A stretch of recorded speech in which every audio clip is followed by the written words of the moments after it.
Again. Salim Try Again alikuwa ni mwanachama wa Simba kama kina Kasim Dewji. Wakiwa kina Kasim Dewji wako juu, Salim alikuwa mdogo sana. Umeelewa? Lakini alifikia sehemu kama mwanachama, amekwenda yuko pale, amefanya hichi, amekwenda kile, akajoin na wenzie, imefikia sehemu mimi Julio akifurahi afurahi, akinuna anune, lakini ndio ukweli. Wakati kulikuwa na mgogoro fulani nafikiri Simba. Kwa hiyo ilikuwa inatakiwa caretaker committee ambayo itaongoza Simba. Lakini anatakiwa mwanachama ambaye mbobezi alikuwa kwenye Simba kwa kipindi kirefu. Tulikuwa kwa Musleh Saleh Luwei. Yaani huyo ndio mimi naweza kusema Simba namba 1 kwa baba yake alikuwa anaitwa Musleh Saleh Luwei. Amini Saleh Luwei.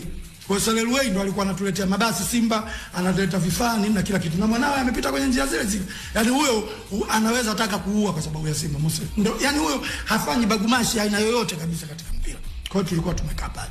Wakati wanajadili mimi nikamwambia nilishawahi kwenda ofisini kwa Salim Try Again. Salim ana ofisi kubwa na ana watu wengi ambao wanafanya kazi kwake. Ile appearance ya ofisi niliyoiona mimi nilishauri kwamba nafikiri for the time being Salim anaweza kadeserve kuwepo kwenye uongozi. Nashukuru Mungu hakuniambia ndio au hapana, lakini kwa vikao vyao walijadiliana, at the end of the day Salim akaingia. Akiwa kaenda mwisho kama kuna conflict fulani ikaja ikasababisha Salim kutoka kama sikosei. Alipotoka ukafanyika uchaguzi upande ule kule ikawa na watu wake, lakini upande huko akapata Swedi Mkwabi. Swedi Mkwabi alivyopata akampendekeza Salim kuwa mmoja wa wajumbe katika nafasi zake mbili ambazo anazo. Ndio Salim Again Try Again ameingia tena mpaka sasa hivi ambapo yupo. Kwa hiyo mimi niseme tu hizo ni trust za watu na mpaka Salim hayupo.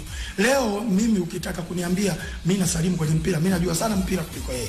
Na sio yeye, hata viongozi waliokuwepo, mimi najua sana mpira. Kwanza nimecheza kwa kiwango kikubwa kwenye club level, national level, professional level na vile vile kwenye coaching.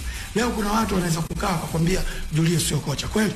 Kwa sababu chukua mimi Julio nimefundishwa mpira, nikiwa nacheza kwenye club level nimefundishwa na walimu mbalimbali.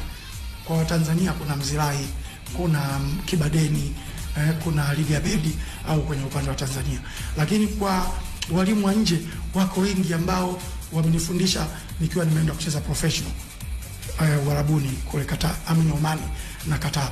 Lakini bado kwenye ukocha mimi ndio kocha wa kwanza Mtanzania kukaa na walimu wote wa Simba. Sijui Benziski, Moroto, Mirovan, Sianga, Fili, Mzirai, Kibadeni. Sasa mimi naweza kuwa sio kocha kweli labda wa Vieti, lakini hebu twende kwenye practical.